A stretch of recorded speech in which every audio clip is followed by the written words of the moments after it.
Hello friends, welcome to Mat Kitchen. Mat কিচেনে আপনাদের সবাইকে স্বাগত। পুরনো বন্ধুদের পাশে থাকার জন্য ধন্যবাদ এবং নতুন বন্ধুদের স্বাগত জানিয়ে শুরু করছি আজকের রেসিপি। আজ তোমরা দেখে বুঝেই ফেলেছো যে আজকে আমি কি রান্না করতে চলেছি।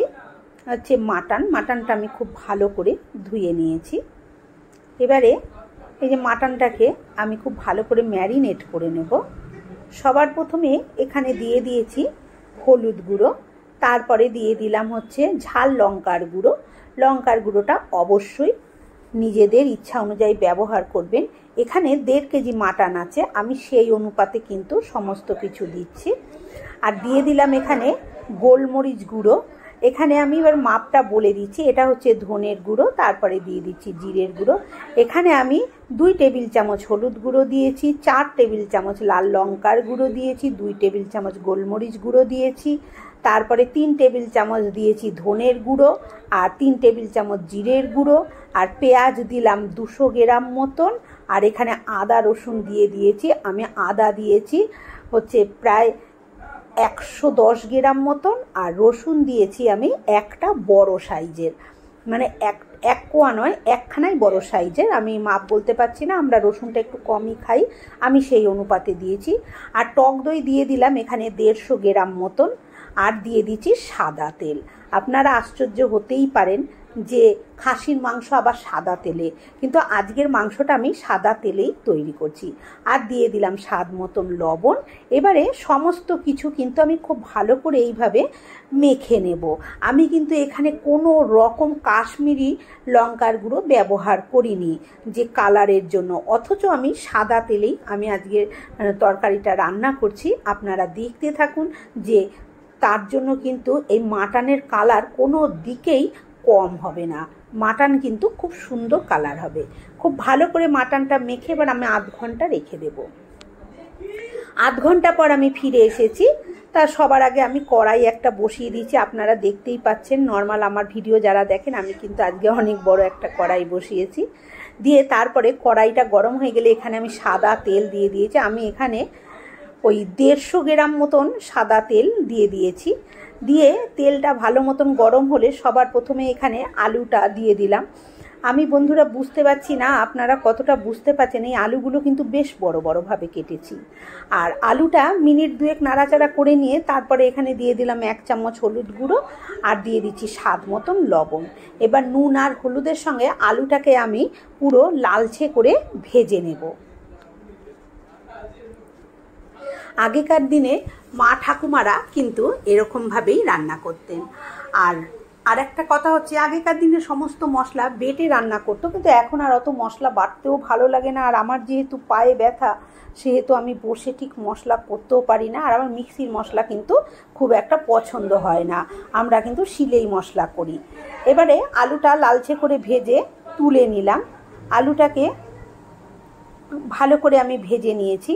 তারপরে ওই তেলের মধ্যে আমি দিয়ে দিলাম এরকম 4 টুকরো, মানে 1 ইঞ্চি মাপের 4 টুকরো হচ্ছে দারচিনি, 4টে হচ্ছে ছোট এলাচ ফাটিয়ে দিয়েছি, 1 চামচ মতন এখানে গোলমরিচ দিয়ে দিয়েছি, আর 8-10টা হচ্ছে লবঙ্গ দিয়ে দিলাম, আর দিয়ে দিচ্ছি 1/2 চামচ মতন সাদা গোটা জিরে।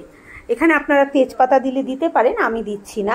এবার ফোড়নটা খুব ভালো মতন ভাজা হয়ে গেলে, মানে কালার আসলে আর ভালো সুন্দর একটা গন্ধ বেরোলে গরম মশলা, তারপরে আমি দিয়ে দিচ্ছি এই যে ম্যারিনেট করে রাখা মাটনটাকে আমি এরকমভাবে হাতায় করেই তুলে তুলে দিচ্ছি। যেহেতু অনেকটা মাটন, সেহেতু হাতে করে ওইভাবে আমি আর দিচ্ছি না, আর মশলাও হাতে লেগে যাবে, সেই জন্য আমি হাতায় করে করে এইভাবে দিচ্ছি। এবারে আমি কড়াইতে ঢেলে দিয়ে দিলাম।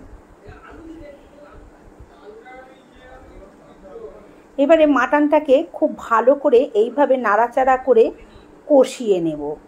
যতক্ষণ না মাটনের থেকে, মানে সাইড থেকে তেল সেপারেট হচ্ছে, ততক্ষণ আমি মাটনটাকে এইভাবে কষিয়ে নেব।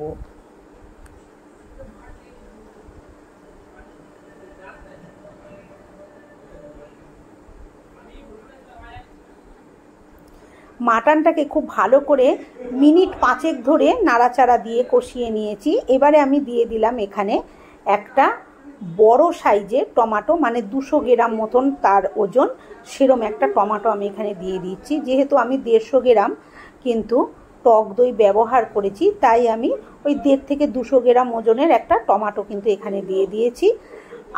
আর এখানে আমি আর কোনো রকম কোনো কিছু মশলা ব্যবহার করব না।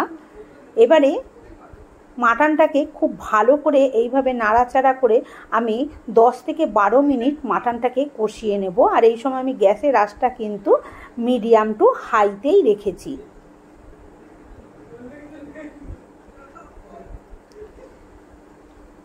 মাটনটা বেশ ভালো করে একটু কষিয়ে নিয়েছি। দেখুন মাটনের সাইড থেকে কিন্তু তেল সেপারেট হয়ে এসেছে, দেখেই বুঝতে পাচ্ছেন। এই যে এই পাশটা থেকে তেলটা কিন্তু দেখা যাচ্ছে যে সেপারেট হয়ে গেছে।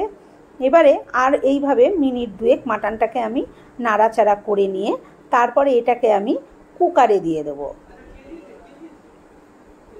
যেহেতু মাটন সেহেতু কুকারে তো সিটি দিতেই হবে। আমরা চিকেন রান্না করি এইভাবে কড়াইতে নাড়তে নাড়তেই হয়ে যায়, কিন্তু মাটন তো দিতেই হবে। আর যেহেতু এখানে আমি কিন্তু কোনো রকম পেঁপের কষফস কিচ্ছু ব্যবহার করিনি। মাটনটা আমি নাবিয়ে নিয়েছি। দেখুন এবার মাটনটাকে আমি কিন্তু কুকারে এইভাবে দিয়ে দিচ্ছি। আর এখানে আমি জল দেওয়াটা দেখালাম না, জলটা আপনারা পরিমাণ মতন দিয়ে দেবেন, যে যেরকম ঝোল পছন্দ করবেন সেই অনুপাতে। আমার কুকারটা কিন্তু সেরম বড় নয়, সম্পূর্ণ মাটনটা একবারে ধরলো না, তাই আমি কিছুটা দিয়ে তারপরে কয়েকটা আলু দিয়ে প্রথমে এটাকে সিটি দিয়ে নেব, তারপরে আমি আবার বাকিটাও সিটি দেব। আর এটা যতক্ষণ সিটি পড়বে ততক্ষণ এই মাটনটা কিন্তু এই যে পাশে আমি কড়াইতে জাল বসিয়ে রেখেছি, মানে অন্য একটা কড়াইতে ঢেলে সেই ওটাকে কিন্তু আমি ফুটতে দিয়ে রেখেছি। এইভাবে আমি দুবারে মাটনটাকে খুব ভালো করে সিটি দিয়ে নিলাম। এদিকে তারপরে আমি এই কড়াইয়ের মধ্যে আবার সমস্ত মাটনটা নামিয়ে নিয়েছি। যেহেতু আমার কুকারে একবারে হয়নি, দুবারে করতে হয়েছে, সেহেতু আমি এখন কড়াইয়ের মধ্যে সম্পূর্ণটা নামিয়ে নিলাম। দিয়ে এটাকে আবার আমি মিনিট 2 ফুটিয়ে নিয়ে দিয়ে দিলাম গরম মশলা। এখানে আমি 2 টেবিল চামচ গরম মশলা ব্যবহার করলাম, আর এখানে আমি শাহি গরম মশলাটা ব্যবহার করেছি। দিয়ে আবার একটু নাড়াচাড়া দিয়ে নিচ্ছি। বন্ধুরা, আমার আজকের এই মাটন রেসিপি যদি আপনাদের ভালো লেগে থাকে তাহলে একটা লাইক দেবেন, শেয়ার করবেন। আর আমার চ্যানেলে নতুন বন্ধু হয়ে থাকলে চ্যানেলটি সাবস্ক্রাইব করে নেওয়ার অনুরোধ রইল। পাশে থাকা বেল আইকনটা অবশ্যই প্রেস করবেন, কারণ আমি যখনই নিত্য নতুন রেসিপি শেয়ার করব নোটিফিকেশন আপনাদের কাছে পৌঁছে যাবে সবার আগে। দেখুন গরম মশলা দেওয়ার পর মাটনটা আমি আর মিনিট খানেক কি 1.5 মিনিট মতন জাল দিয়ে নিয়েছি, কারণ আমি গরম মশলা দিয়েই কোনোদিনই কোনো তরকারি নামিয়ে নিই না। ঢাকনা খুললেই একটা গন্ধ লাগে বলে আমার ছেলে খেতে চায় না, তাই আমি গরম মশলা দেওয়ার পরে এটাকে 1 থেকে 2 মিনিট একটু ফুটিয়ে নিই। এবার গ্যাসটা অফ করে স্ট্যান্ডিং টাইমে রেখেছি। তারপরে আমি দেখাচ্ছি, দেখুন কেমন হয়েছে। তৈরি হয়ে গেছে একদম টকটকে লাল মাটন। কেউ বলবে সর্ষের তেল নয় সাদা তেলে তৈরি। আজকের মতন এই পর্যন্ত, আবার হাজির হয়ে যাব অন্য কোনো রেসিপির সাথে। ততক্ষণ ভালো থাকবেন, সুস্থ থাকবেন। ধন্যবাদ।